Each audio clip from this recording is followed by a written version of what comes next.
Hey, and welcome to the Dreppin' Stone podcast, the podcast where two friends raise a glass and have a conversation. I'm Nick. I'm Kyle. Kyle! Hey, man. How's it going, man? So good. Yeah? Yeah. What you reading lately? I downloaded an app the other day. Yeah? It takes a whole bunch of like other books and condenses them down to like short reads. Yeah, Kind of a thing. I've seen something like this. And like I bought like a little like 1 month subscription into it just to see what I thought about it. Yeah?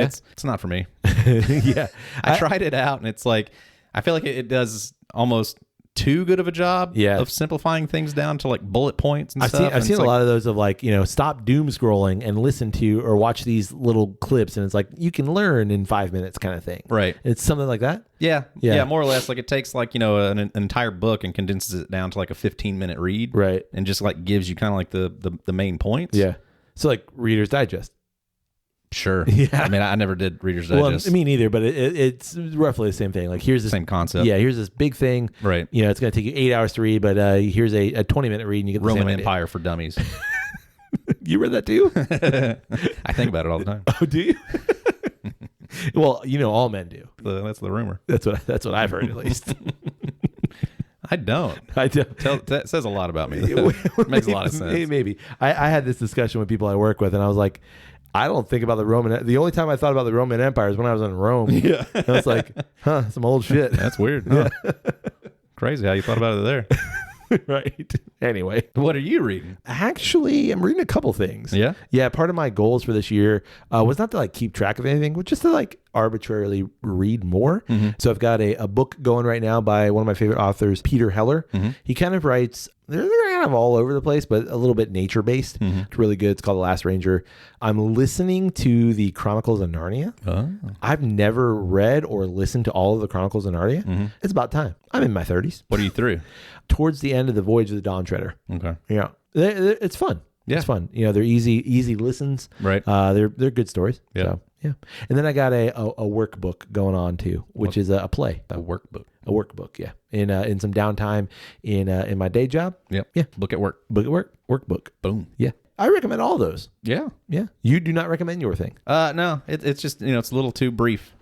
And it makes sense. Sure. That it should fit for like, and I was trying to like do some of these little reads like, before work would start, or if I've got a few minutes here instead of watching or scrolling through something else, like here, read a little thing. But like, I don't know, there's just, because there's no continuity of it, I feel like it's just too brief of a thing. Right. To like try to be not even enough to like ponder. Well, it's like, I have a stoicism, like little daily read kind of a thing. And I feel like I get more out of those things because they're little thoughts. Right. That you can ponder over, where this was like trying to give you, I guess it's like too broad of an understanding condensed down too short. much of a condensation kind of thing. Yeah. Where it just kind of felt like it lost all meaning. Yeah. Too much water droplets on the outside of that glass. Sure. But yeah, don't recommend it. You know what I can recommend? What's that? Some whiskey. Yeah. Would you like some? Sure. Good. Because guess what? What? I got a bottle right here. Son of a gun. I know. Look at that. This is the Glenfarclas 12-year Highland single malt Scotch whiskey. Man, I'm pretty sure we've never done that on the podcast. Well, this was a conversation you and I had. It took us about 15 minutes scrolling through episodes. And it's a bottle you've had for a long time. I have had this bottle for quite some time. I've always looked at it over there on your shelf. Yeah. And it's just never one that we've grabbed to for feature. whatever reason. It's been on the shelf. At least that's what we think. Sure. It's been on the shelf long enough that we don't know if we've done it. Yeah. And we could have. We couldn't find it anywhere. Right. So who knows? Okay. I'm going to say this before we get started. The only thing we could have done it in was in one of those like episodes where we had to record digitally, and for whatever reason, like we didn't put the names in. Right. So maybe it's in there. Maybe you had it in your glass. Sure. Yeah. Maybe a listener. Somebody will call us out. One of the diehard Dreppin' Stoners for sure. Actually, guys, on episode 63. 63, you say? Yeah. We'll go, okay. Hopefully we said the same things. Yeah. We're not making this stuff up. Nah. Not all of it. Right. A lot of it we do. Yeah, for sure. But not all of it. This is distilled and bottled by J&G Grant. It's from the Glenfarclas distillery, which is in Speyside, Scotland. It's a product of Scotland. I've got some stuff on the back. You want me to read it? Sure. Cool. This is natural color with a fresh, tempting nose that oozes sweetness. Damn. Yeah. Full-bodied and delightfully sherried, long and flavorsome with a lingering spiciness. Mm. You know who imports this? Nope. That their Sazerac company out of Louisville, Kentucky. Oh, I think I've heard of them. Yeah. You ready to get into it? Let's do it. Here we go. Yeah, not bad. How'd you like that? For an old bottle. Well, there's probably about what? Maybe A third? a third out of this bottle. Yeah. So I've had a little bit. Yeah. Can I pour you some? I would love for you to. All right, here I go. Thank you. Can I pour me some? Yeah, I mean, yeah. Bloop, bloop, bloop, bloop. Yeah, this is the 12-year-old. It is part of the Glenfarclas core range. Sure. They got an 8, a 10, a 12, a 15, a 21, a 25, and they got a cask strength. Gosh dang. Yeah, 105. That's a lot of core. I've been on the search for the cask strength. And when I found out about the cask strength, everywhere that I saw it was sold out of it. I saw a bunch of the cask strength overseas and Never pulled the trigger. never pulled the trigger. Yeah. Yep. Only because I know I've seen it here. Right. I just haven't seen it recently. Sure. So, one of those things. All right. I got some canister words. You want to hear them? Yep. This is not just a bottle of 12-year-old Highland malt. It is a result of over 180 years of tradition and experience, of secrets carried and nurtured through 6 generations of my family here in the heart of Speyside. Many have wondered at the origins of the unique taste of Glenfarclas. Some believe the secret lies in the tumbling waters of the green burn married with fresh Highland air. Others believe it is our great copper stills, which continue to be direct fired, and some believe the secret is my family's uncompromising commitment to maturing Glenfarclas in the best oak casks in traditional dunnage warehouses. Wherever the secret lies, we invite you to share in enjoying and savoring Glenfarclas. John L.S. Grant. Woo. Yeah. Now there's a nose that you can dive into. Yeah. Smells a whole lot better than last week's whiskeys. Yeah, dang. It's a honey bomb. Honey and sherry. It's like you took a bunch of honey, you threw it in a sherry barrel. Whew. Man, it smells like wine, honey wine. Yeah, mead, for sure. if you will. Yeah, I could get that. Man, you know what it reminds me of? Reminds me of that Drambuie, like that really honey, super honey note. I can't remember. Like Drambuie. just like I only had it that one time. Sweet. I keep seeing it. And I'm like, I need to get a bottle. Yeah. You know what I didn't have don't. this Christmas? I didn't have any Drambuie. No, Now, normally I do. me neither. I kept saying this year I was gonna eventually go buy a bottle of Abinad, Oh yeah, and never did. never did.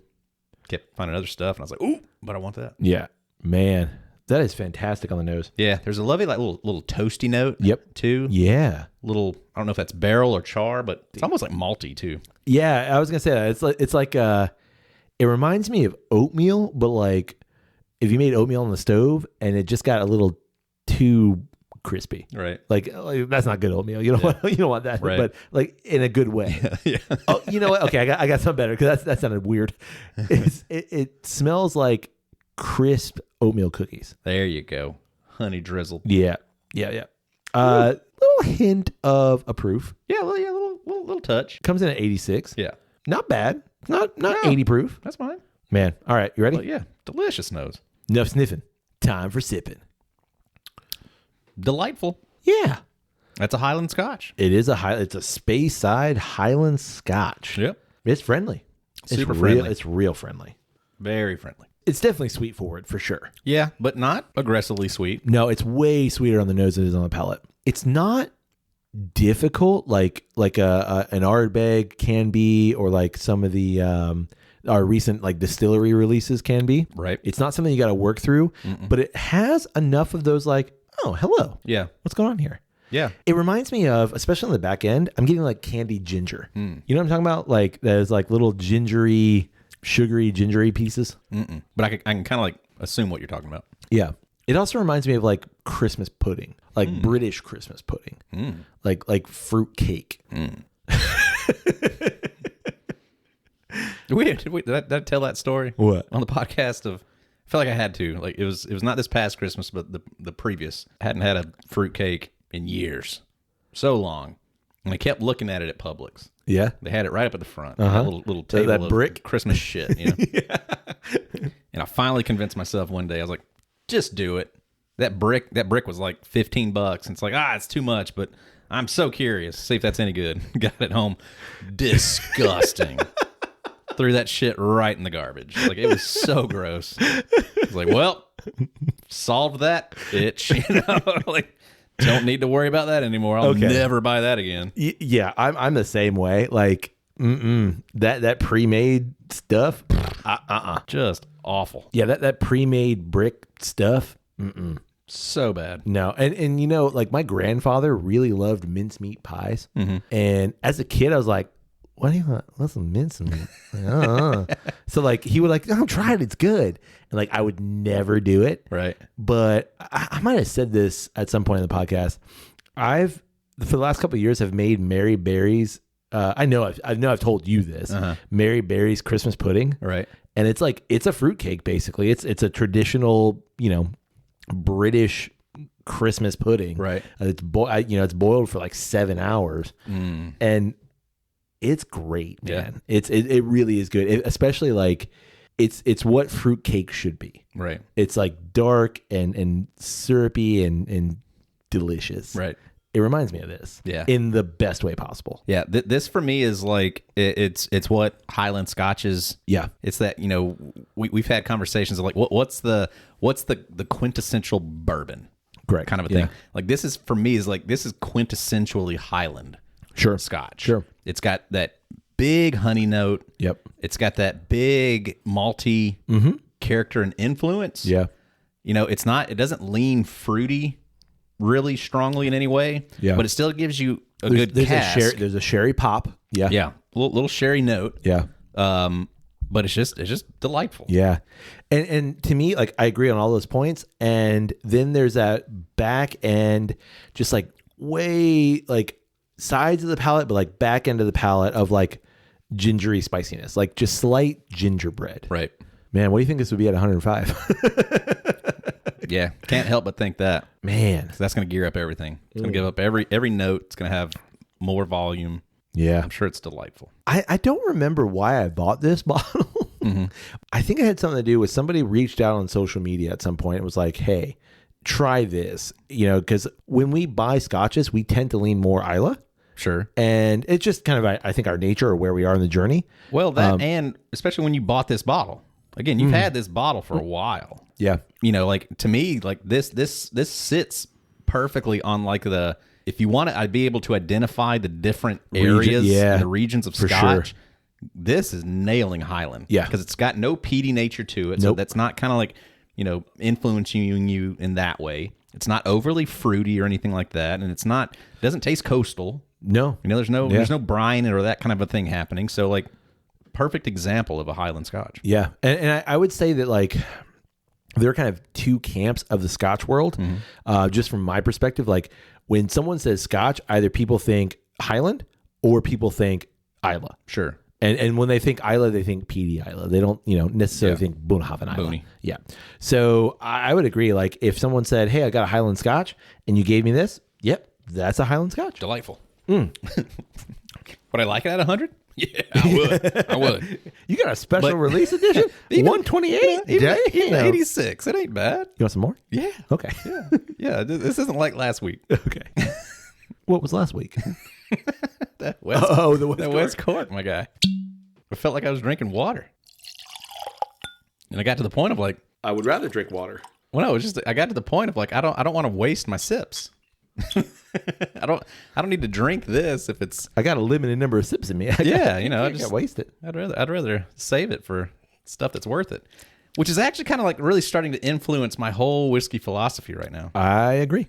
Yeah, like I bet I don't buy a whole lot of bottles this year. You know what? I was having a conversation with a listener about this exact thing, and I agree. Because, I mean, you can see I've cleared some bottles recently. Yep. I haven't replaced those bottles. I've been interested in bottles. I've been looking at some bottles, but those bottles are more of investments, if you will. How do you mean? Well, okay. I guess I got two kind of perspectives as I do most of the time. Yep. The conversation I was having with this listener back and forth was I would like to buy more, not necessarily difficult to find scotches, but scotches or whiskeys as a whole that are things that I want to drink. Like things of like those Diageo Distillers editions or things like, Ardbeg Supernova. Like those are expensive bottles. Right. But what's better? Would it be better for me to buy one expensive bottle every 3 months or 6 maybe not expensive bottles every month. I don't know. Right. That's not my normal whiskey buying kind of thing. But what's better? Well, and I for me personally, like I've kind of gotten to the point of like, we both got to this point of our whiskey collection being what it was. Yep. And we were able to do the thing of, all right, that's like this and it compares to that. Which one's better? Okay, fantastic. Now try this thing over here and be able to play that game, which I think is like absolutely fun as hell. Yeah. And really necessary to really like be able to use your palate properly. Yeah. And be able to identify things, because you have to constantly be kind of playing that game of like, you know what, tonight I'm gonna do 4 different pours and just like kind of randomly bounce around and see like, what does this do when I have that, and then where does it go from this? And it's fun and it's necessary. Yeah. But at this point in time, I'm also to the point of like, but I really like these things. Things. Yep. Yeah. And I don't feel the need. Like it's like that with that Traveler's bottle. Yeah. Like I think a year ago I would immediately have gone out and bought that bottle. Correct. Just because it's like, oh, it's a new thing from Buffalo Trace, and I want to know, but like honestly, like I'm just generally not even like interested in it. I saw it and I was like, do I? Yeah, like it even before I saw a review of it, like, I ended up watching a review where somebody was, somebody that I trust, and they were just like, yeah, no, that's really boring. Yeah. And genuinely like not surprising. Sure. I would assume most of these big distilleries are going to have just absolutely like overloaded with stuff that they've got to find a way to utilize. Yes. So if you can, put it in a bottle and attach a name to it, and kind of do that kind of a thing, maybe you'll be able to like that. Nothing wrong with that. Maybe be able to break even. Yeah. Kind of a thing, because they're not asking a lot for that bottle, which is also kind of like okay. So it's a Dickel 15-year situation. Yeah, exactly. Yeah. Like like you have to go through those experiences to kind of see how the game's played, But I agree with you. Like there's a lot of whiskey on my shelf, and it's not because I collect whiskey. I'm not into that game. I think that's ridiculous. If that's your thing, cool. But I think it's ridiculous. Yeah. It's meant to be had. Yeah. The bottles that I don't have open are because I have a backup just because I bought several of them because I like it. Right. Or I just haven't gotten around to it yet. Right. I'm also not, my goal is not to accumulate as much as possible. At one point it was like, I need to get as many bottles as I can. Right. Now I'm starting to figure out more of what I like. Right.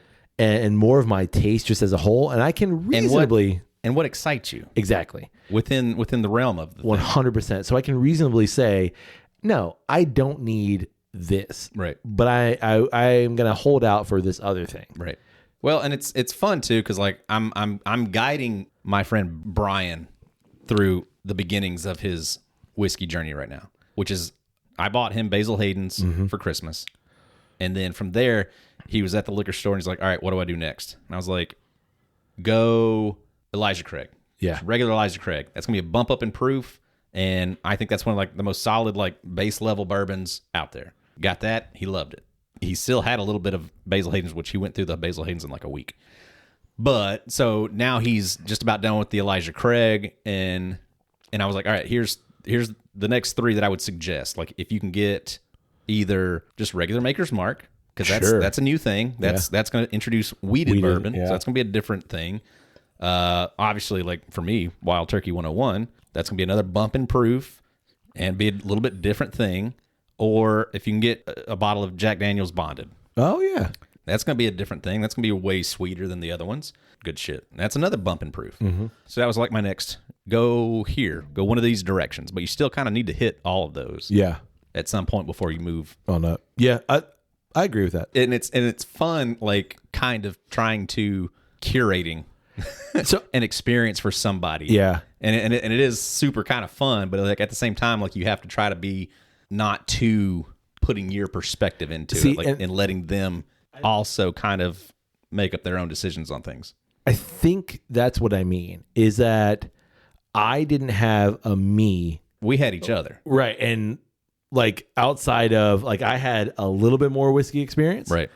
But then, like, when we started this together. Brand new. Yeah. Yeah. Because, like, I mean, at that point, I had several bottles of Macallan. I had a bunch of just, like, I've never had Macallan. Oh, well, now it's $70-$80 a bottle. It ain't worth it. I know, but, like, that, I was really close that day when they had that special release, whatever it is. Yeah, I'm sure that's... But it's still only 80 proof. And Yeah. like, and that's always going to be a hard sell for me. So I guess what I'm saying is, like, because I started this before you started this, I didn't have someone say, start with Basil Hayden. Right. I didn't have someone that then go, okay, so Basil Hayden, go to Makers, or, just go to Jack Daniels. Right. For me, it was just like... Oh, yeah, totally. Which obviously informs all of my opinion now. Right. But I almost, like, wish I could go back to that. Like, hard reset of... And you can't, because now I have all this knowledge now. But, like, I'd almost like to do that again and be like, okay, so start with Jack Daniels. You don't think you could? I don't think you could. Now, knowing what you know, no. Because you pick Jack Daniels and be like, yeah, but that barrel proof is so much better. I'm saying, what if you said no for a year? You didn't drink whiskey for a year. You still got the knowledge. Sure. But, like, also, if you don't drink it for a year, you're not going to be able to jump straight into barrel strength. No, you're right. That's gonna relight you up just like it did that first time. Easy. So I think if you had that hard reset, it's not anything I want to do. But I'm saying, like, I think, just like the thought process of it. Like, I think you could.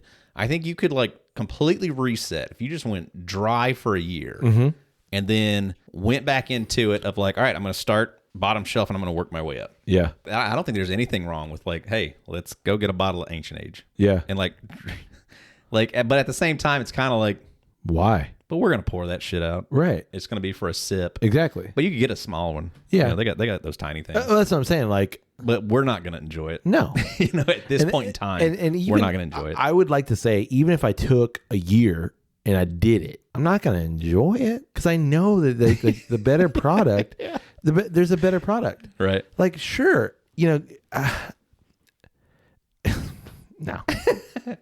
Yeah. I just can't. All right. So that's your current take. Yeah. I've got one that I'm playing with right now that I'm trying to work towards. I don't know that I'll get there. Yeah. Which is, I feel like I want to have about 4 bottles of bourbon and about 4 bottles of scotch and about 4 bottles of Irish and about 4 bottles of rye. At any given time? At any given time, and that's my collection. Yeah. And it's a bottle that's my daily sipper.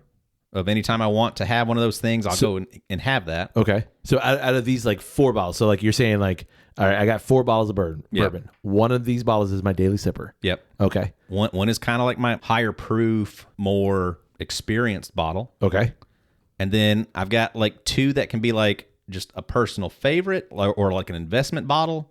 And then one is a intrigue bottle. Interesting. One is one that I either haven't had or, like, I want to have a space there. Yeah. For this is something new. So if you set that, then you cannot bring in another. Correct, until you finish one of those bottles. Yeah. So if I want to, if I see a bottle, Carol would love this method.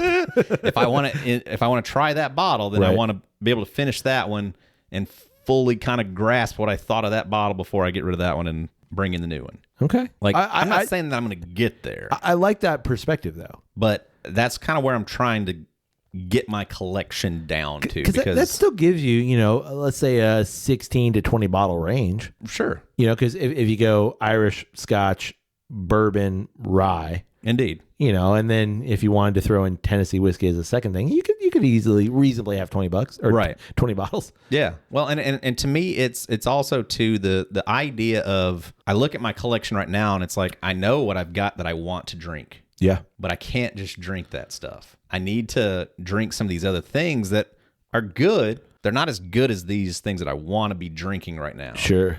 But I feel like I'm obligated to kind of like work through some of that stuff still because the collection is still so big. Right. I don't want it to just like, be a collection. Sure. For the sake of collecting stuff. I want to drink this stuff. So anyway, that's just kind of like where I'm trying to like guide my collection to. I like that. Yeah. I think I'm going to purchase less this year. Yeah, I agree. Just as a whole. Because I want to purchase the stuff that I want. Correct. I think we're past the stage of purchasing things out of curiosity's sake. Yeah. And needing to see where does that land on the spectrum? Right. That doesn't interest me as much anymore. Well, I think like curiosity's sake of like curious of, oh, what is that special release? Or what is that, thing that I've never seen before, but I've always wanted to try. Right. Versus like, oh, what is that thing that's available anywhere, but I've just always been curious about it. Right. So we've got a listener that like their whole MO is they have 4 whiskeys. That's it. They've got a Scotch, they've got a bourbon, they've got an Irish, and they've got a rye. Done. At any one given time, that's what they have. And when the Irish is gone, we replace it with an Irish. It could be the same Irish because that's what we like. Right. Or it could be like, here's a curveball, and here's like we found a bottle of Blue Spot, and that's our Irish. And if you want an Irish, that's all that's in this house. And I admire that. I don't think I could get there, but I admire that. And it's on like a bar cart. There's no massive whiskey shelf. There's no a room that, all of our whiskey influencer friends like love showing off their rooms of whiskey. Right. I mean, we both got whiskey shelves, but it's not overflowing onto the floor anymore. So I admire that. I don't think I could get there, but I admire that. Sure. I'd love to hear the philosophy behind it, kind of a thing, I mean, I can tell you their philosophy. I don't want to disclose the individual, but their philosophy is kind of similar to what you said. Like, I've had a lot. This is a listener who's a little bit older. They've had a lot of experiences, and they've experienced a lot of different things, and they've kind of started to figure out what they like. Which is not to say like they're not going to try new things, but this is what I like, and I want to keep this thing that I do like, this whiskey world that I like. I want to keep it and sit with things and contemplate things and think about things. So it's not just I want 15 different bourbons just so I now have 15 different bourbons so I can bounce between 15 different bourbons because I know what that's like. It's now I want a single bourbon because that's the one I want to think about. Yeah. I think it's a similar concept to what I'm suggesting It too. It is. But I still value the direct comparisons, I think, too much. Sure. To be able to go that strict with it. Well, and but I get the philosophy. I like what you said of like the favorite, if you will, like the quintessential favorite. Like if I were to curate something like the 4-bottle thing, like I almost feel like I would need a bottle of Grandad because like that is such a like it's unusual just because of that peanut note, but like that's such a quintessential like dink there it is. It's also high proof. I would probably need that in my collection. Yeah, and that's a baseline for me as well. Yeah, because like for me, whatever I brought in as that intrigue bottle, I'm gonna want to have conversations with it. Yes, and be able to say, how does it relate to this? Because I feel like at this point in time, I've got a broad enough understanding to know where everything sits on my palate, right? So that if I bring that in, if I can directly compare it to one other thing, okay, well, if it's that compared to this, then now I kind of understand where it is in the broad spectrum. Right. And see, that what you just said right there is what keeps me from dwindling the bottles down to that 4. Yeah. Just because of like, well, okay, so we've got the blank against, and like, but what does it taste like against the other thing that we have a little bit of because we just saved it, which is also, I mean, come on. But I think that's what I'm saying is like, from what I've had at this point in time, I feel like I understand my palate preferences. Absolutely. From what I've had, so that if I compare it directly to something that I love, right, then I'll be able to kind of judge it on that spectrum a little better. But I want to always have that direct confrontation between the two. So I see what you're saying. So like if I have a peated Scotch and I'm going like higher proof peated Scotch, I need that Corey Reckon to be able to compare it to. Yeah, something like that. Yeah, I see what you're saying. Yeah. Like I said, I don't think I could actually get it down to that, but it's like at the same time, like I look around at my shelf a lot of times nowadays, and it's like I need to get through that thing. Yeah, and I want to more so get it down to a collection of things that I'm like, ooh, right, this is tough. What do I want to sip on tonight? And it's not so much I know I want to drink that, right, but I need to drink some of this. I think that's an awful way to go at it, and I'm trying to defeat that concept. Yeah. You know, I know exactly what you're saying. I think like it's also, having experienced such a broad range of things, and to be fair, like such a nuanced range of things as well, you get to this point of like, I know what to expect, and I'm looking for things that shatter that expectation. Right. And I'll just give you an example bottle. That's the best. Yeah, it truly. I'll give you an example bottle. A bottle that like you just gifted me recently that we've had on the podcast before, and that's the Ardbeg Barbecue. Like that was a bottle that shattered expectations. Yeah. And how damn cool is that? Yeah. That you get something that like... Yeah, we both like eyes just bulging when we took the first sip out of that. Literally thing. like, what is this? This is just different. Yeah. And so like, those are the bottles that I'm interested in. Yeah. That's just the state of whiskey and the state of where we are as Drep and Stone. Yeah. Within the journey as a whole. And I don't pretend that, you know, every listener is aligned with us in their whiskey journey. Oh yeah, no, for sure. And to be fair, like I was kind of lambasting the collector. If that's what you want, collect away, man. Do what you want to do. Sure. Crack open one of those bottles every once in a while. Yeah. Just please enjoy the stuff. You bought Weller Foolproof. You bought 4 bottles. Crack one of them. Yep. It's not doing any good just sitting on your shelf. Right. The thing's meant to be had. Yeah. Drink it. Yep. But I also recognize that, like, you know, our Drep and Stone community, they generally appreciate good whiskey. Right. And I think a lot of them are also in that, like, okay, we've had the pool of things available. Right. So now what's interesting? And if you're a new listener and you're just getting into this, please follow Kyle's recommendation from earlier. Do the thing and like get you a bottle of Basil Hayden. Yeah. Start there. Right. Because your pool is way bigger and smaller at the same time. Right. And enjoy the journey. Exactly. You know, and relish every bit of it. There's nothing that says you got to jump right into Ardbeg Barbecue. Yeah. Or Lagavulin 2022 special release. Yeah. You're going to hate it. Yeah. Yeah. It's going to turn you off right. of whiskey. And that's not what we want. Yeah. I mean, I think that last, I don't know, couple of months of all these bottles that we've jumped into recently that have just been like just home runs. Yeah. It has been kind of this thing of like, you know what? I don't know how many more core expressions of a thing. Like, I mean, this Glenfarclas, fantastic. Sure. And it's a solid, amazing, great baseline scotch. Right. Would absolutely recommend it to anybody. Sure. But maybe that would sit as my base scotch. Right. You know, when I finish that bottle, maybe I would think, oh yeah, you know what? I haven't had Glenfarclas in a while. I remember liking that a lot. Maybe I want to let that one sit there for exactly. a bit. And that's what I was going to say. Like, if you think about it, like your base level bottle is a core expression. Right. And maybe it's a core expression you've not had. Like you just mentioned, you've not had the Macallan. Right. That might be your core expression bottle. You know what to kind of expect about a core expression bottle. Right. It's probably going to be in that, 80 to 92 proof range. Right. It's going to be muted in some ways. Probably going to be disappointed. I'm not disappointed with palate. this. It's going to be, dare I say, easier.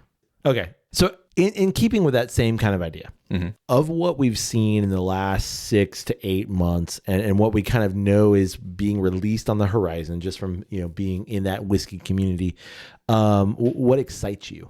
Does anything excite you anymore? Tough question. I gave you the example just a couple of days ago. I was at a liquor store and I could have spent $1,000 real quick. They had 7, 8 bottles that I would have loved to have walked out of there with. Mm-hmm. I didn't buy any though, and which is pretty rare for me. Pretty rare for me to like go into a place, see something that I want, and not walk out with it. Right. But I told myself going into it that I just wanted to go look. I still enjoy the search. Sure. And even though they had easily 7 or 8 bottles that I really would have enjoyed having, I kept thinking, you know what though, like you've got a lot still at home, right? That you've got a lot of really good stuff, and then you've also got things that there's still like that. I wouldn't call it guilt, but it's still like the frustration of, yeah, but that's still down there, yeah. And I want to kind of experience that and give it its due and let it be done, and then bring in something new. Right. And just kind of getting the whole concept down to a more concentrated, man, when you look at it, it's like, whew. Yeah. Maybe I don't ever get it all the way down to like 4, but maybe it's like 6. Sure. 6 bottles of each, kind of a thing. If it's like, what do you like? I can still kind of like, if you come into my library, I can still kind of curate an experience for you. Yeah. And still have a good enough of a thing. Like I think it's also important too to always have a well. Yeah. And I can kind of start you there and still give you an experience. But I think it's just like the selfishness in me is like, yeah, but I really just want to have good shit on my shelf. See, that's where we differ slightly. Like, I agree with that last statement. I just want to have good shit on my shelf. Yeah. I'm probably, because I entertain far less than you do, that I'm not interested in impressing anybody. Like, or I'm not saying you are. I'm just saying, like, I'm also not interested in curating for anybody but you and I. Yeah, I mean, I hide my good shit. I've seen it. When people come over. Oh, I've seen it. I'm putting the stuff.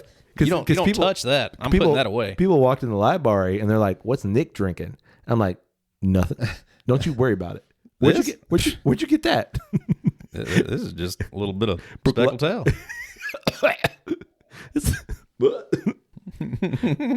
This is a regular Brooklotta. You want some? Yeah. It's fantastic. Yeah, it's great. Yeah. Pour some what's actually in this glass? Don't you worry about it. That's what's in this glass. Walk away. So I guess like that's where I differ is I'm not interested in having, the Blantons on the shelf to impress someone or to curate something for someone who's just interested in that pony. Right. That's an example. I'm not saying like, as a whole. Whereas the stuff that I have on my shelf, there are things that I'm reticent to finish just because I know that's a like, oh man, you might not get that thing again kind of thing. But like, even then, this is the experience that like, this is what this stuff's for, man. Sure. And I'm not, outside of you and a very small select group of people like who are, within kind of the Drep and Stone community as a whole, or within the whiskey journey community, like they know. Yeah. And I think, it's just the changing of a philosophy. Like there was certainly, if we would have had this exact same, talk a year ago, I think I certainly was more in a place of when I do entertain, I would almost like to have just about whatever that person could come up with, kind of a thing that you could try. Because of the like, oh, Kyle does know whiskey kind of thing. Well, and just in terms of, I've always wanted to try that. Right. And you've got some, can I try it? Yeah. Which that wouldn't change. Sure. But just Agreed. in terms of like what I enjoy, right, I would rather just focus on that. Yeah. Maybe it is much more of a selfish philosophy, but it's just kind of like, I'm just kind of more interested now at this point in time of getting on my shelf what I want on my shelf. And I agree completely, because now my philosophy within that would be, let's just say for sake of argument, you don't have Special Reserve, Weller Special Reserve. No, I don't. Why not? Like, you're not a true whiskey enthusiast. I've had several. Yeah, I've had several, and there's nothing wrong with it. Yeah. If you want a bottle, or if you want to try Weller Special Reserve, I got 15 places you can go try it right now. Here, we drink this, or we have these bottles, because I know just in terms of my whiskey journey and what eventually you might get to, right, is that, like, and you'll know this as well. But like, here, try this thing. Right. Sure, we don't have Weller Special Reserve, not because I can't find it, not because I don't want to buy it, or not because I can't buy it, but because I recognize that something else is more suited to me. Yeah. And I live here, and this is what I want to drink. And not only that, but it's like, no, but I can guide you this way. If that's something that you've wanted to try, hey, I've got this Redemption weeded right here. Boom. Which is just like Special Reserve. Yeah. It's actually a little better. I agree. And, you can try that. This is the original Drep and Stone bottle. Yeah, this is the Drip and Stone bottle. Yeah. You actually can't have any of this one. This one is special. But, you can do stuff like that because, like, you do have the knowledge of the thing. Yeah. But I know that specifically for me, I don't want that sitting on my shelf anymore. Right. Looking back at me and thinking like, what are you going to do with this? Yeah. Can I make a statement just to clarify some things too? Sure. I am not unwilling to try anything. if we're at a whiskey festival, because we got a whiskey festival coming up, if we're at other people's houses and we're leading whiskey tastings, like there is nothing that I'm not going to try. Sure. But I think like this philosophy or this perspective that we're talking about in this episode is more of like me at home. Yeah. What do I want to do? Yep. And how when I walk into my whiskey space, 100%. What do I want to? What are the conversations I want to have? Yep. What are the the experiences that I want to have within that space? Exactly. I just want to make that clear because like I don't want people to think that like, oh, well now they're just upper echelon whiskey snobs. And I don't view myself as that at all. Because I'm not opposed to trying normal core range stuff. Yeah, I like absolutely. that. But so I just want to stick that in there. It's just like a small disclaimer. Yeah, agreed. Another disclaimer: Drep & Stone is not doing less whiskeys. Just letting everybody know. Like this is not us saying like, oh no, we're only gonna do special shit you can't find. Nah. We're gonna cover as much as we can. Yeah, for sure. That's why those intrigue bottles are there. Exactly, and that's why this is our personal stuff. Yeah, this is just us ruminating. Although it's probably gonna bleed over. Maybe. We got anything else? I don't think so. You do have a lot of whiskey in that glass. I wouldn't call it a lot. You've got more whiskey in that glass than I have whiskey in that glass, and I've poured another whiskey since I poured you that whiskey. I guess I went on a tangent. Started contemplating too much. Ain't no such thing as that's not true. Ain't no such thing as too much contemplation. Too much contemplation over whiskey. I was ruminating. Ooh, on your front porch? Yeah. Nice. About my whiskey. Nice. Yeah. Well, we'd love to know, what do you think about the Glenfarclas Highland Single Malt Scotch Whiskey aged 12 years? Yeah. Or if you've had something else in the core range, what was it? Yeah. What were your thoughts about it? If you'd like to send us a bottle of that 105, we're not opposed. We'll give it a shot. Sure. I mean, you want that 21 year and you want us to try and review it? Definitely. Definitely could find a spot on the shelf for it. Don't you worry. What's one of those for? Yeah. Or 6. I gave it up to 6. Yeah. Can I just say, like, this is how we feel right now? Oh, like, yeah, for sure. This will change. And that's the evolution of anything. We're gonna listen to this episode in 6 months and go, like, what idiots? Or like, wow, those guys had it nailed and dialed in. One of the two. Well, it's more so, I feel like, where does it evolve from here, though? Or devolve, right? Yeah. I don't think you go back. I look at my ambitions and I don't see a lot of room for it's just what has excited us here in the recent months. Yep. I look at that and I want so much more of that. Agreed. We also want to know, what are your 2024 whiskey philosophies? Where are you currently? Yeah. Where are you taking your whiskey room, your lie bar, if you will? Your journey as a whole. Yeah. What's the direction you're headed in now? Let us know, because we've probably got a recommendation for you. We do. And if you want to recommend something to us, get in touch with us too. That sounds great too. You can get in touch with us through email. It's drepandstone@gmail.com. You can also get in contact with us through social media. It's always one word, Drep and Stone, DREP and Stone. Find us where you're socializing your media, and you're going to find some of our media being socialized right back at you. Ooh, nothing sounds better than that. At least not right now. Right in your face. Right in your whiskey hole. Wow. Yeah. Look at it. Woo. Speaking of that, yeah, we'd love it if you support the podcast by just sharing a little thing on the social media. Yeah. Like a thing, share a thing, highlight a thing, whatever you can do with a thing. Thumbs, stars, hearts, whatever's going on there. Yeah. It helps other people find the podcast. Yep, indeed. Yep. And if you want to support the podcast financially, you can do so through our Patreon page. That's patreon.com/DrepandStone. You can also support the podcast by rating Drep and Stone wherever it is you find great podcasts like this one. And finally, like it. Kyle, yo, you can also support the podcast by telling someone about Drep and Stone. Yeah, let them know. Yeah, just, reach out and say like, hey, how's it going? So good. How are you? I'm doing well. Do you listen to podcasts? I do. Yeah? Yeah. What are some of your favorites? Well, my very favorite's Drep and Stone. Drep and Stone? Yeah. What is this? Well, it's these two guys. They're good buddies. They share a drink, and then they talk about something. And it's usually somewhat knowledgeable. Could be pop culture. Ooh. Could be philosophical in a way. Could be literature. You never know. Yeah. But they cover the gamut, and they're pretty funny dudes. Sounds like it's right up my alley. You should absolutely give it a listen. Did we just become best friends? I think we did. We should probably share contact information then. Yeah, that makes a lot of sense. Yeah. You want to go get a drink? Sure. You like whiskey? Who doesn't? My point. It's that easy, Kyle. Yeah. Yeah. Just look at what we just did.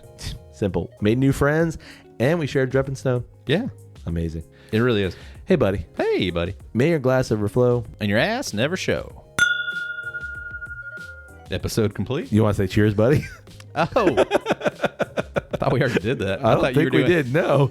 I thought you were doing that. We just cheers. Cheers, buddy. Cheers.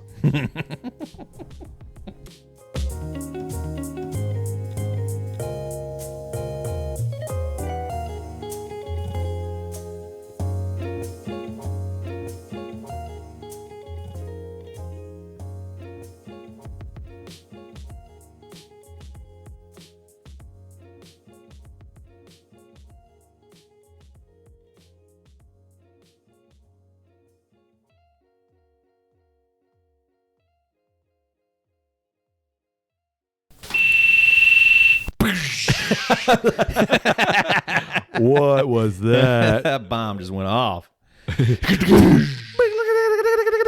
You done cut the wrong wire.